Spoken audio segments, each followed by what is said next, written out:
Hello दोस्तों, नमस्कार। क्या हाल है? स्वागत है आपका खबर एचपी में। तो आइए नजर डालते हैं हिमाचल की तमाम मुख्य बड़ी खबरों पर। अगर इससे पहले आप वीडियो को लाइक नहीं किए हैं तो लाइक कर दीजिए और चैनल में नए हैं तो चैनल को सब्सक्राइब कर लीजिए।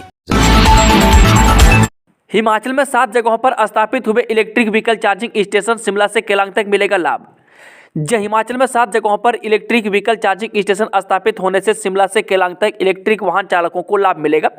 बता दें कि किरतपुर, बिलासपुर, मंडी, कुल्लू, मनाली, केलांग ग्रीन कॉरिडोर पर घंडल दाड़ला घाट के समीप, दशहरन बिलासपुर के पास नौनी, जडोल नेरचौक बाईपास, कुल्लू में भूतनाथ मंदिर पुल के सामने और केलांग में 7 इलेक्ट्रिक व्हीकल चार्जिंग स्टेशन स्थापित किए हैं। इन स्टेशनों को स्थापित करने का उद्देश्य परिवहन के बेहतर साधन को बढ़ावा देने के साथ साथ इलेक्ट्रिक वाहन चालकों को सुखद यात्रा की सुविधा प्रदान करना है। बता दें कि राज्य सरकार ने किरतपुर, बिलासपुर, मंडी, कुल्लू, मनाली, केलांग ग्रीन कॉरिडोर के संचालन से एक ऐतिहासिक कीर्तिमान हासिल किया है, जिसमें 7 इलेक्ट्रिक वाहन चार्जिंग स्टेशन का शीघ्र ही शुभारंभ किया जाएगा। हाईकोर्ट के आदेशों के बाद शिमला के टाउन हॉल पर लगे ताले जाने वजह। शिमला के टाउन हॉल का इतिहास ब्रिटिश काल का है और इमारत के संरक्षण के लिए कई कार्य किए गए हैं। नगर निगम शिमला द्वारा टाउन हॉल में फूड कोर्ट से खोले गए थे, लेकिन अब इस विषय पर 10 जनवरी के आदेशों के बाद हाईकोर्ट द्वारा स्टे लगा दिया गया है। हाईकोर्ट द्वारा कहा गया है कि यहाँ एक हाई एंड कैफ खोला जाना चाहिए था और जो कैफे खोले गए हैं वे हाई एंड कैफे की श्रेणी में शामिल नहीं है। बता दें कि 14 मार्च को मामले की अगली सुनवाई होगी। अब डॉक्टर्स हड़ताल की राह पर, स्वास्थ्य से जुड़े मसलों को गंभीरता से सुलझाएं सरकार। नेता प्रतिपक्ष जयराम ठाकुर ने कहा कि अभी जांच सुविधाओं का मामला ठीक से हल नहीं हुआ और प्रदेश में डॉक्टर्स हड़ताल पर जाने की बात कर रहे हैं। सरकार को इस मामले में ध्यान देने की आवश्यकता है। सरकार को सुनिश्चित कराना चाहिए कि स्वास्थ्य से जुड़े मसलों को वह गंभीरता से सुलझाएं। उन्होंने कहा कि इसके साथ ही सरकार हिमकेयर में लोगों का इलाज होना भी सुनिश्चित करें, क्योंकि भुगतान लंबित होने की वजह से लोगों के इलाज नहीं हो पा रहे। नेता प्रतिपक्ष ने सभी प्रदेशवासियों को लोहड़ी और मकर संक्रांति की शुभकामनाएं दी। उन्होंने कहा कि प्रदेश के लोग स्वस्थ और खुशहाल रहें, यही मैं ईश्वर से प्रार्थना करता हूं। 15 साल पूरे कर चुके वाहनों को बाहर करने की तैयारी, नई गाड़ियों की डिलीवरी शुरू। पीडब्ल्यूडी ने वाहनों की खरीद तेज कर दी है। अब तक विभाग को 50 से अधिक वाहनों की सप्लाई विभाग को मिल चुकी है। विभाग 15 साल की उम्र पूरी कर चुके वाहनों को बाहर कर रहा है और इस क्रम में 60 करोड़ 72 लाख रुपए से वाहनों की खरीद की जा रही है। विभाग ने शुरुआती चरण में 275 ऐसे वाहनों की लिस्ट तैयार की है जो 15 साल की तय अवधि को पूरा कर चुके हैं। विभाग जैम पोर्टल पर वाहनों की खरीद कर रहा है। विभाग पहले चरण में 136 वाहनों की खरीद पूरी करने जा रहा है। इनमें से पहली डिलीवरी 46 वाहन विभाग को मिल चुके हैं। विभाग ने पहले चरण में जिन वाहनों को खरीदने का फैसला किया है उनमें 14 loader, 96 tipper, 24 multi utility vehicle और 2 ट्रैक एक्सकवेटर शामिल हैं। इनमें से जिन 46 वाहनों की डिलीवरी विभाग को मिल चुकी है, इसमें 14 loader, 15 tipper, 15 multi utility vehicle और 2 ट्रैक एक्सकवेटर की खरीद पूरी हो गई है। डलहौजी में नहीं पसरेगा अंधेरा, 90 करोड़ रुपए की लागत से सुधरेगी शहर की बिजली व्यवस्था। बिजली बोर्ड द्वारा रिवेम्पेड डिस्ट्रीब्यूशन सेक्टर स्कीम यानी कि RDSS के तहत डलहौजी उपमंडल के बनीखेत कस्बे व सलोनी उपमंडल के तेलका में जहां बिजली बोर्ड द्वारा 33 kV विद्युत सब स्टेशन स्थापित किए जाएंगे, वहीं सलोनी स्थित 33 kV सब स्टेशन के उन्नयन का कार्य करवाया जाएगा।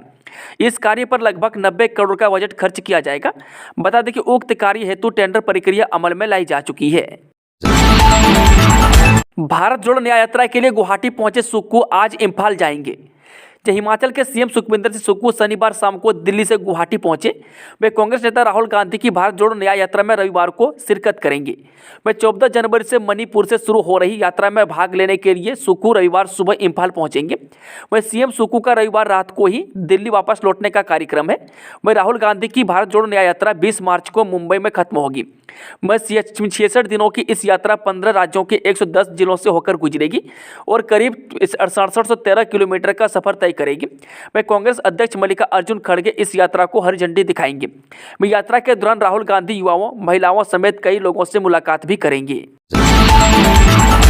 बीजेपी अल्पसंख्यक मोर्चा के प्रदेश पदाधिकारियों का ऐलान, याकूब खान बने महामंत्री। जी हां, बीजेपी अल्पसंख्यक मोर्चा के पदाधिकारियों का शनिवार को ऐलान हो गया। बता दें कि मोर्चा के प्रदेश अध्यक्ष बिलाल अहमद ने पदाधिकारियों की घोषणा की। मंडी के इमराना खान और चुराह से याकूब खान को महामंत्री घोषित किया गया है।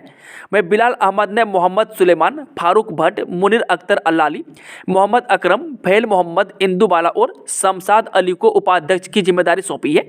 इनके अलावा कामिल मोहम्मद, अब्दुल गनी, जिन्नत खान, सलीम और संजू शेख को सचिव बनाया गया है।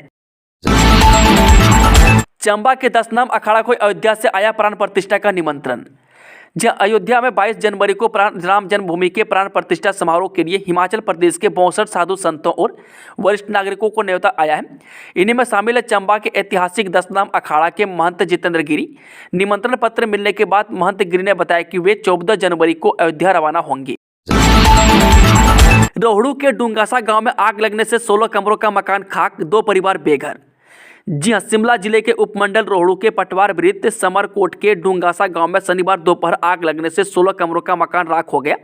इस मकान में 2 परिवार रहते थे। इनमें बालक राम पुत्र सरमू और विनोद कुमार पुत्र बालक राम के रिहायशी मकान में आग लगने से बेघर हो गई। में आग के कारणों का अभी तक कुछ पता नहीं चल पाया है।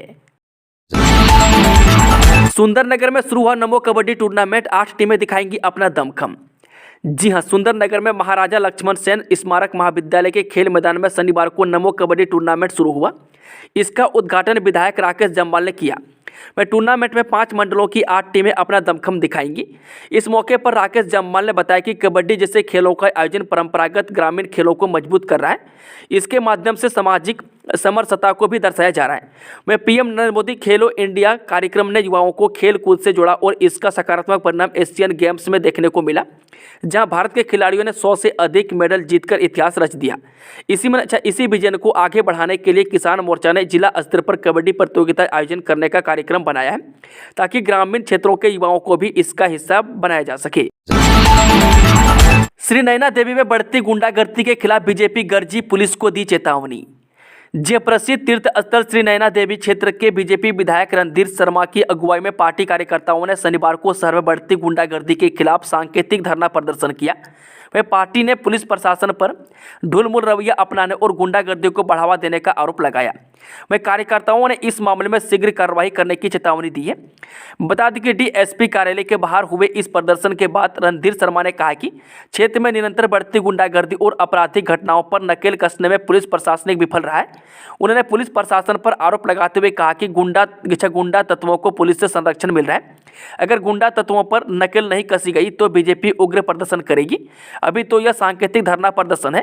वह रणधीर शर्मा ने सुक्खू सरकार के इशारे पर बीजेपी कार्यकर्ताओं को प्रताड़ित करने का आरोप भी लगाया।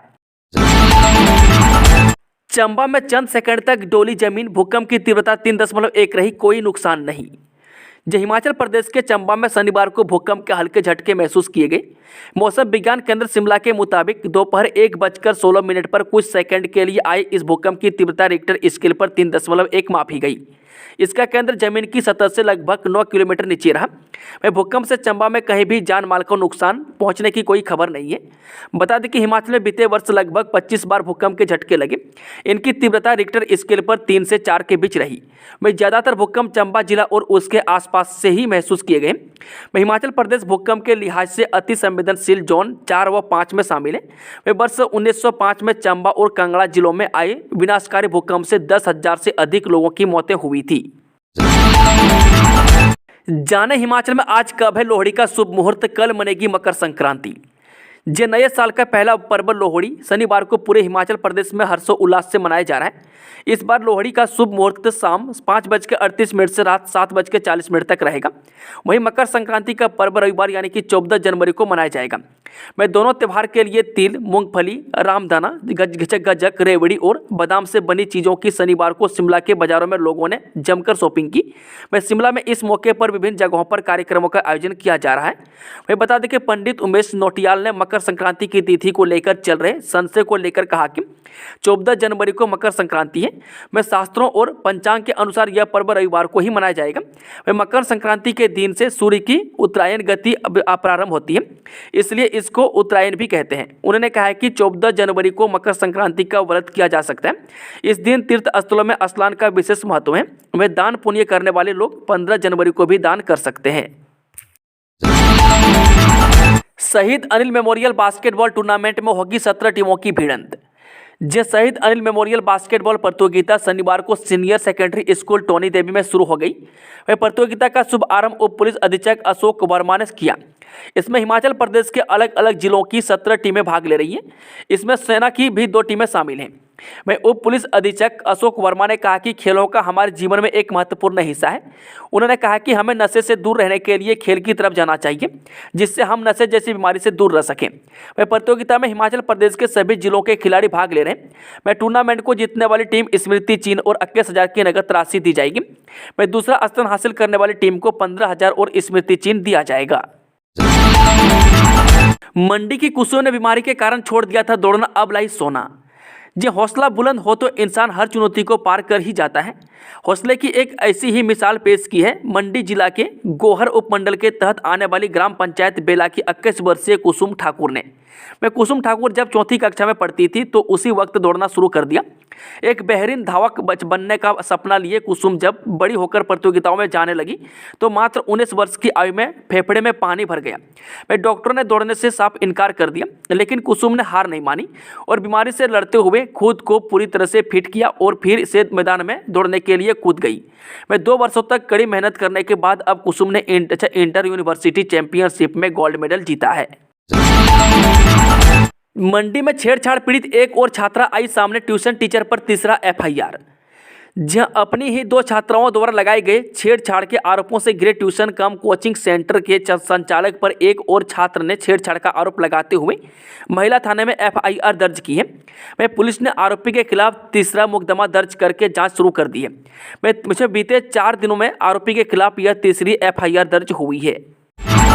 5507 कर्मियों को उच्च वेतनमान नहीं, 2 साल का कार्यकाल 3 जनवरी 2022 को कर चुके हैं पूरा।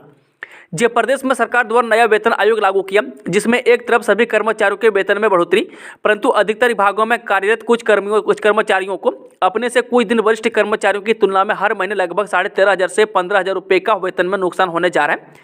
बता दें कि उच्च वेतनमान कर्मचारी महासंघ के कार्यकारी अध्यक्ष सुरेंद्र नड्डा ने कहा कि सरकार द्वारा 28 दिसंबर 2021 को अनुबंध पर नियुक्त कर्मचारी को, जिन्होंने 30 सितंबर 2021 तक अपने अनुबंध के 2 साल पूरे कर लिए थे, उनको नियमित करने की अधिसूचना जारी की। इसके बाद कुछ एक विभागों ने अपने कर्मचारी 3 जनवरी 2022 से पूर्व नियमित कर दिए, जिन्हें उच्च वेतनमान का लाभ मिल गया। वहीं अन्य विभागों ने अपने कर्मचारियों को 3 जनवरी 2022 के बाद नियमित किया था। नॉन प्रैक्टिस अलाउंस बहाल न होने पर डॉक्टर नाराज, कहा राहत प्रदान करने का आश्वासन जल्द पूरा करें सरकार। डॉक्टरों के लिए नॉन प्रैक्टिस अलाउंस बहाल न होने पर चिकित्सा अधिकारी संघ नाराज हो गया है। संघ ने बैठक कर नॉन प्रैक्टिस अलाउंस बहाल न होने पर संघर्ष का रास्ता चुनने की बात कही है। हिमाचल चिकित्सा अधिकारी संघ की बैठक की अध्यक्षता करते हुए डॉक्टर राजेश राणा ने कहा कि विभिन्न अफसरों और मुख्यमंत्री को मांग पत्र सौंपा है और उन्हें चिकित्सकों की समस्याओं के संदर्भ में अवगत करवाया गया है। स्वास्थ्य विभाग में रोजाना कोई न कोई ऐसी नोटिफिकेशन आ जाती है जिससे कि चिकित्सकों के स्वाभिमान पर ठेस पहुंच रही है। वह संघ की मांग करता है कि जल्द से जल्द मुख्यमंत्री संघ को वार्ता के लिए बुलाएं। उन्होंने कहा कि मुख्यमंत्री ने चिकित्सकों की अग्रिम भर्ती के समय एनपीए को बहाल करने का आश्वासन दिया था और कहा था कि एनपीए को भविष्य में चिकित्सकों की नियुक्ति के समय पुनः लागू कर दिया जाएगा, लेकिन हाल ही में विशेषज्ञ चिकित्सकों की नियुक्ति में उनके वेतन से इसे हटा दिया गया है। बिजली महादेव रोपवे व सरकार की मंजूरी, प्रॉफिट आधा शेयर करने को भारत सरकार राजी। कुल्लू जिला के बिजली महादेव रोपवे में आखिरकार हिमाचल सरकार की जीत हुई है। भारत सरकार इस परियोजना के प्रॉफिट में से आधी हिस्सेदारी देने को तैयार हो गई है। यह मामला सुलझने के बाद राज्य सरकार के मंत्रिमंडल ने भी शुक्रवार को हुई बैठक में इस प्रोजेक्ट को आखिरकार मंजूरी दे दी। एक बार पहले भी यह मामला कैबिनेट में गया था, जिसे हिस्सेदारी की डिमांड के साथ कैबिनेट ने वापस कर दिया था। शुक्रवार को मुख्यमंत्री सुखविंदर सिंह सुक्खू की अध्यक्षता में हुई कैबिनेट बैठक में कुल्लू जिला में नेचर पार्क मोहल से बिजली महादेव मंदिर तक रोपवे के विकास, संचालन और रखरखाव को भी स्वीकृति प्रदान की गई। इससे प्राप्त लाभ केंद्र और राज्य सरकार में 50-50% आधार पर साझा किए जाएंगे। इस प्रोजेक्ट को पर्वतमाला परियोजना से फंड किया जाएगा और national highway authority of India बनाएगा। प्रोजेक्ट की कुल लागत करीब 240 करोड़ है, जिसके लिए पर्वतमाला प्रोजेक्ट से सड़क परिवहन मंत्रालय स्पेशल पर्पज व्हीकल बनाकर 160 करोड़ जारी करेगा, जबकि बाकी धनराशि प्राइवेट पार्टनर से आएगी। बनखंडी में गुजरात की तर्ज पर बनेगा चिड़ियाघर, पीएम के गृह राज्य का मॉडल अपनाएगा हिमाचल। जो हिमाचल के कांगड़ा जिला के बनखंडी में प्रस्तावित बड़े स्तर के चिड़ियाघर के निर्माण में प्रधानमंत्री के गृह राज्य गुजरात का मॉडल अपनाया जाएगा। हिमाचल के चिड़ियाघर में जानवर लाने के लिए हमेशा से रोल मॉडल रहा गुजरात अब चिड़ियाघर निर्माण में भी अपनी सकारात्मक भूमिका निभाने जा रहा है। इसके लिए वन्य प्राणी विभाग हिमाचल प्रदेश के 3 ऑफिसर गुजरात के लिए रवाना हो गए हैं। वहीं गुजरात में करीब 1 सप्ताह तक चिड़ियाघरों का ही दौरा किया जाएगा। वहीं चिड़ियाघरों के निर्माण में गुजरात राज्य ने किस तरह की टेक्निक को अपनाया है उसका आकलन किया जाएगा। आकलन करने के साथ ही अधिकारी उसका अध्ययन भी करेंगे। बाद में हिमाचल लौटकर बनखंडी में बन रहे बड़े स्तर के चिड़ियाघर को गुजरात के चिड़ियाघरों के मॉडल के आधार पर निर्मित किया जा सकता है। बताया जाता है कि यहाँ पर चिड़ियाघर निर्माण के लिए 200 हेक्टेयर जमीन उपलब्ध है। 211 जगह पर 4G का विस्तार। प्रदेश में ग्रामीण 4G परियोजना के 67 टावरों की होगी स्थापना। जो भारत संचार निगम लिमिटेड सत्र 2023-24 की दूरभाष सलाहकार समिति की बैठक महाप्रबंधक दूरसंचार व्यवसाय क्षेत्र हमीरपुर अजीत कुमार की अध्यक्षता में कार्यालय सभागार में आयोजित की गई। वही बैठक में दूरभाष सलाहकार समिति के सदस्य रमेश चंद, अजय कुमार शर्मा, नानक राम, दीक्षित गौतम, प्रोफेसर विक्रम सिंह राणा तथा रामलाल ठाकुर उपस्थित रहे। वहीं मीटिंग में महाप्रबंधक ने BSNL की FTTH के चैनल पार्टनर भागीदारी योजना 211 जगहों पर 4G विस्तार व ग्रामीण 4G परियोजना के 67 टावरों की स्थापना के बारे में जानकारी दी। वहीं बता दें कि 4G की दोनों परियोजनाएं 2024 में पूर्ण हो जाएगी एवं लोगों को बेहतरीन 4G सेवाएं मिलने लगेगी।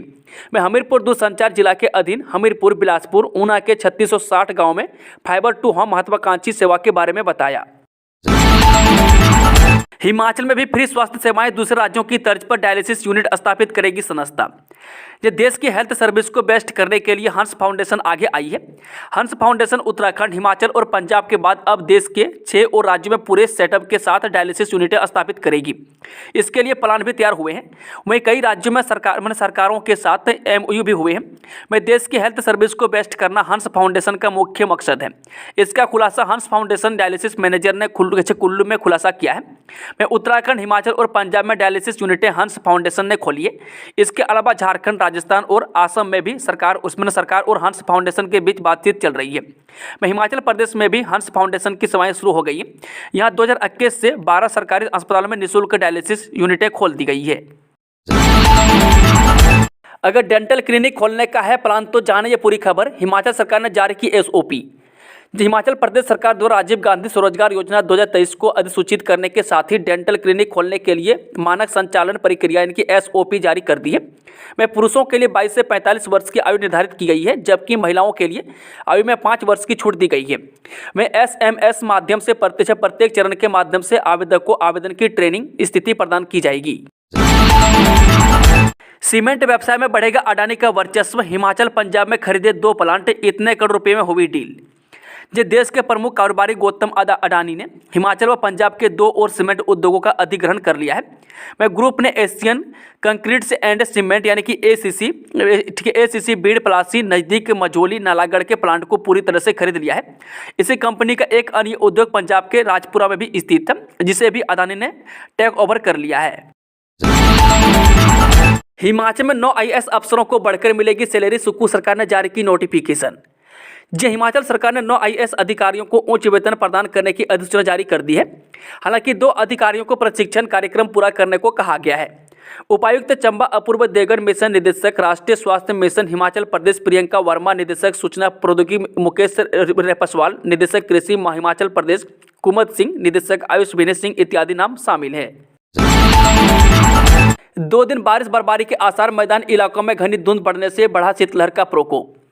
हिमाचल प्रदेश के मध्य व उच्च पर्वतीय कई भागों में 2 दिन बारिश बर्फबारी की संभावना है।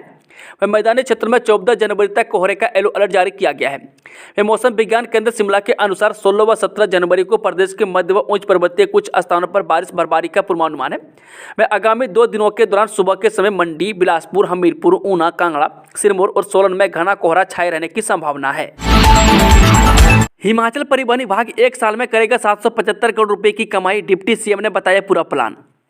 जी हिमाचल प्रदेश सरकार में ट्रांसपोर्ट विभाग का जिम्मा देख रहे उप मुख्यमंत्री मुकेश अग्निहोत्री ने कहा कि राज्य में सड़क दुर्घटनाओं की संख्या को कम करने के लिए काम किया जा रहा है। इसके लिए 15 जनवरी से एक विशेष अभियान की शुरुआत होने जा रही है। यह अभियान 3 महीने तक चलेगा। इस अभियान में प्रदेश के लोगों को सड़क सुरक्षा के बारे में जागरूक किया जाएगा। बता दें कि उप मुख्यमंत्री ने बताया कि अभियान खत्म होने के बाद राज्य सरकार नियमों का उल्लंघन करने वालों का चालान भी करेगी ताकि सड़क दुर्घटनाओं को कम किया जा सके। इस अभियान में स्कूली बच्चों के साथ समाज के अलग अलग वर्गों को जोड़ा जाएगा ताकि अभियान सफल हो सके। उन्होंने कहा कि सड़क दुर्घटनाओं के वक्त घायलों को अस्पताल पहुंचाने वाले लोगों को पुलिस तंग नहीं करेगी। राम मंदिर निर्माण को लेकर हिमाचल कांग्रेस चीफ ने की पीएम मोदी की तारीफ। जाने क्या बोली प्रतिभा सिंह। कांग्रेस आलाकमान की अयोध्या में राम मंदिर के प्राण प्रतिष्ठा समारोह में शामिल नहीं होने के फैसले के कुछ दिन बाद पार्टी की हिमाचल प्रदेश इकाई की प्रमुख प्रतिभा सिंह ने मंदिर निर्माण की पहल के लिए प्रधानमंत्री नरेंद्र मोदी की सराहना की। सोशल मीडिया मंच एक्स पर सामने आए एक वीडियो में सिंह को यह कहते हुए सुना जा सकता है कि प्रधानमंत्री नरेंद्र मोदी की राम मंदिर निर्माण की पहल वास्तव में सराहनीय है। उन्होंने यह भी कहा कि उनके दिवंगत पति एवं पूर्व मुख्यमंत्री वीरभद्र सिंह की भगवान में गहरी आस्था थी और उन्हें राज्य में कई मंदिरों का जीर्णोद्धार कराया है। हिमाचल फिल्म नीति 2024 को मंजूरी, सुकू कैबिनेट ने किया फैसला। जाने पूरी डिटेल। शुक्रवार यानी कि बीते 12 जनवरी को शिमला स्थित राज्य सचिवालय में हिमाचल प्रदेश मंत्रिमंडल की बैठक हुई। बैठक की अध्यक्षता मुख्यमंत्री सुखविंदर सुक्खू ने की। बैठक में जनहित से जुड़े कई अहम फैसले लिए गए हैं। हिमाचल प्रदेश मंत्रिमंडल ने राज्य में फिल्म निर्माण को प्रोत्साहित करने और निर्माताओं को सुविधा देने के लिए हिमाचल प्रदेश फिल्म नीति 2024 को स्वीकृति दी है। बता दें कि इस नीति के तहत राज्य में फिल्म शूटिंग के लिए आवश्यक स्वीकृति देने के लिए सिंगल विंडो सिस्टम के माध्यम से एक फिल्म फैसिलिटेशन सेल स्थापित किया जाएगा। साथ ही इसके लिए एक समर्पित वेब पोर्टल भी तैयार किया जाएगा। हिमाचल में ज़्यादा से ज़्यादा फिल्म बनाने से न केवल यहाँ के लोगों का रोजगार बढ़ेगा बल्कि प्रदेश सरकार की भी कमाई हो सकेगी। हिमाचल में अब 21 साल से पहले नहीं होगी लड़कियों की शादी। जाने क्या है इस पर महिलाओं की प्रतिक्रिया। हिमाचल में अब लड़कियों की शादी की उम्र 18 वर्ष से 21 वर्ष हो जाएगी। हिमाचल प्रदेश मंत्रिमंडल की 12 जनवरी की बैठक में इस बारे में नियमों में संशोधन को लेकर स्वीकृति प्रदान की गई है। लड़कियों की शादी की उम्र को 18 से 21 करने के कई लाभ हो सकते हैं। जैसे लड़कियों की शिक्षा का स्तर ऊंचा उठेगा और उम्र बढ़ने से उन्हें पढ़ाई के लिए ज़्यादा वक्त मिलेगा। 21 वर्ष की उम्र तक लड़की का शारीरिक एवं मानसिक विकास 18 वर्ष के मुकाबले ज़्यादा बेहतर हो पाएगा। इसके अलावा कम उम्र में गर्भधारण में मातृ शिशु मृत्यु दर बहुत अधिक है। शादी की आयु बढ़ाने से इसमें भी कमी आएगी। नीतीश कुमार का इनकार, मल्लिकार्जुन खड़गे होंगे इंडिया के अध्यक्ष। वर्चुअल बैठक में बनी सहमति। विपक्षी दलों के गठबंधन यानी कि इंडिया ने अपना अध्यक्ष चुन लिया है। शनिवार को हुई वर्चुअल बैठक में कांग्रेस अध्यक्ष मल्लिकार्जुन खड़गे के नाम पर सभी की सहमति बनी हुई है। वर्चुअल बैठक में गठबंधन के विभिन्न पहलुओं और अप्रैल मई में होने वाले लोकसभा चुनावों की तैयारियों पर चर्चा की। मीडिया रिपोर्ट के मुताबिक तृणमूल कांग्रेस उद्धव ठाकरे के नेतृत्व वाली शिवसेना और समाजवादी पार्टी के नेता बैठक में शामिल नहीं हुए। बताया जा रहा है कि बैठक में खड़गे को इंडिया का अध्यक्ष बनाने पर आम सहमति बनी है। अध्यक्ष पद पर नियुक्ति के संबंध में आधिकारिक घोषणा का इंतजार है। बद्दी में चोरों ने उद्योग को बनाया निशाना। 7.5 लाख के सामान पर किया हाथ साफ। बीबीएन क्षेत्र में चोरी की घटनाएं थमने का नाम नहीं ले रही है। सर्द और लंबी रातों का चोर पूरा लाभ उठा रहे हैं। ताजा मामले में चोरों ने औद्योगिक क्षेत्र बद्दी के HPSIDC के plot number 32 Regal synthetic bathroom accessories बनाने वाले उद्योग की दीवार फांदकर करीब 7.5 लाख रुपए का सामान चोरी कर लिया। पुलिस को दी शिकायत में उद्योग के मालिक लाजपत राय सिंगल ने कहा कि उन्होंने अपनी कंपनी का कार्य पूरा होने के बाद तैयार सामान कंपनी परिसर में ही रखा था। बीते दिन कंपनी बंद थी। सुबह आकर देखा तो सामान गायब था। जब कंपनी में लगे CCTV कैमरे चेक किए तो पता लगा कि कुछ अज्ञात व्यक्ति कंपनी के परिसर में आकर सामान चोरी कर रहे थे। पुलिस ने शिकायत के आधार पर अज्ञात चोरों के खिलाफ मामला दर्ज कर आगामी जांच शुरू कर दी है। वहीं बता दें कि DSP बद्दी प्रियंका गुप्ता ने बताया कि चोरी की शिकायत पर मामला दर्ज कर लिया है। भगवान राम सबके, कांग्रेस को भाजपा से सर्टिफिकेट लेने की जरूरत नहीं। राम मंदिर को लेकर जिस प्रकार भाजपा राजनीति कर रही है वह दुर्भाग्यपूर्ण है। भगवान राम सबके हैं, भाजपा राजनीति न करें। यह बात CPS सुंदर सिंह ठाकुर ने राम मंदिर प्राण प्रतिष्ठा समारोह को लेकर मीडिया के सवालों के जवाब में कही। उन्होंने कहा कि हिंदुत्व के लिए कांग्रेस को भाजपा से सर्टिफिकेट लेने की जरूरत नहीं है। वे भगवान श्री राम देशवासियों के कण कण में बसे हैं। इस वक्त देश में सबसे बड़ा मंदिर सनातन धर्म का अयोध्या में श्री राम मंदिर है। हमारी आस्था श्री राम भगवान के प्रति है। मैं समझता हूँ कि इस वक्त राजनीति से ऊपर उठकर हमें इसका समर्थन करना चाहिए। हमें खुशी है कि मर्यादा पुरुषोत्तम श्री राम के मंदिर की प्राण प्रतिष्ठा हो रही है। उन्होंने कहा कि ऐसे में इसे लेकर राजनीति न करके इसे सनातन धर्म की नज़र से देखा जाना चाहिए। किन्नौर के हांगो गांव के युवकों की अनूठी पहल, नाले में बना डाला कृत्रिम ग्लेशियर। जी हां, जिला किन्नौर के पू खंड के गांव हांगो के युवकों ने गर्मियों में सिंचाई के लिए पानी की किल्लत से निजात पाने के लिए कृत्रिम ग्लेशियर बनाकर एक बेहतर तरीका अपनाया है। हांगो के युवकों ने यह तरीका लद्दाख के भारतीय सिविल इंजीनियर चेवांग नॉरफेल के बनाए गए कृत्रिम ग्लेशियर को देखकर अपनाया है। जलवायु परिवर्तन के कारण समय पर बर्फ नहीं पड़ने और बर्फ की कमी के कारण गर्मियों में सिंचाई के लिए पानी की समस्या का सामना करना पड़ता है। इस समय को कम करने के लिए हांगो गांव के युवक पाइप से पानी लाकर उस पानी को नाले में गिराकर ग्लेशियर बनाने में लगे हुए हैं, जो लगभग सफल होता दिख रहा है। और यह पहल सफल हुई तो गर्मियों में हांगो के ग्रामीणों को सिंचाई के पानी की दिक्कत नहीं होगी और जिला के अन्य ग्रामीण इलाकों के लोगों के लिए भी यह एक संदेश होगा कि जब बारिश व बर्फबारी नहीं होती तो इस विधि को अपनाया जा सके। भाजपा ने हमें दिया है 14 दिन का वनवास, उसके बाद समय मिलने पर जाएंगे अयोध्या। जब मुख्यमंत्री सुखविंदर सुक्खू ने कहा कि भाजपा ने अभी हमें 14 दिन का वनवास दिया है, उसके बाद समय मिलने पर अयोध्या में भगवान श्री राम मंदिर के दर्शनों के लिए जाएंगे। मुख्यमंत्री ने यह बात राहुल गांधी की न्याय यात्रा में भाग लेने के लिए मणिपुर रवाना होने से पहले नई दिल्ली में पत्रकारों से अनौपचारिक बातचीत में कही। उन्होंने कहा कि हम भाजपा के बैनर तले वहां नहीं जाएंगे और चुनाव के समय ऐसी राजनीति करना ठीक नहीं है। इसके अलावा श्री राम मंदिर जाने के लिए किसी निमंत्रण की जरूरत नहीं है। मैं खुद उनके दिन की शुरुआत सुबह मर्यादा पुरुषोत्तम भगवान श्री राम की पूजा से होती है और शाम को भी धूप जलाते हैं। उनके घर में भी भगवान श्री राम की मूर्ति है और उनके दिखाए गए आदर्शों पर चलना हम सबका दायित्व है। उन्होंने कहा कि कांग्रेस ने सत्ता में रहते हुए टीवी पर सबसे पहले रामायण का प्रसारण करवाने की व्यवस्था की थी। यह ऐसा समय था जब गाँव में एक या 2 लोगों के घर में टीवी होता था। वह पूरे गांव के लोग उस समय एक साथ बैठकर इसका प्रसारण देखते थे। कुल्लू में शरारती तत्वों के हौसले बुलंद, एसपी ऑफिस और पुलिस स्टेशन से 20 मीटर की दूरी पर जलाई रेहड़ी। जी हां, जिला मुख्यालय में एसपी ऑफिस और पुलिस स्टेशन के समीप रात के अंधेरे में शरारती तत्व आगजनी और चोरी की वारदातों को अंजाम दे रही है। ऐसे में गत रात एसपी ऑफिस और पुलिस स्टेशन के 20 मीटर दूरी पर शरारती तत्वों ने प्रवासी महिलाओं की रेहड़ी में आग लगा दी और कई प्रवासियों की रेहड़ियों से सामान चोरी किया। ऐसे में लगातार हो रही चोरी की घटनाएं पुलिस की कार्यप्रणाली पर भी सवाल खड़े कर रही है कि आखिर शरारती तत्व एसपी ऑफिस और कुल्लू पुलिस स्टेशन के समीप चोरी और रेहड़ी में आग लगने जैसी घटना को कैसे अंजाम दे रहे हैं। वहीं पीड़ित महिला ने जिला प्रशासन से उचित मुआवजे की गुहार लगाई है। दोस्तों, खबरों का सिलसिला अभी खत्म होता है। जानकारी पसंद आई तो वीडियो को लाइक करें और ताज़ा समाचार का अपडेट पाने के लिए हमारे टेलीग्राम चैनल को जरूर ज्वाइन करें, जिसका लिंक डिस्क्रिप्शन में दिया हुआ है, या फिर सर्च करें खबर HP। धन्यवाद।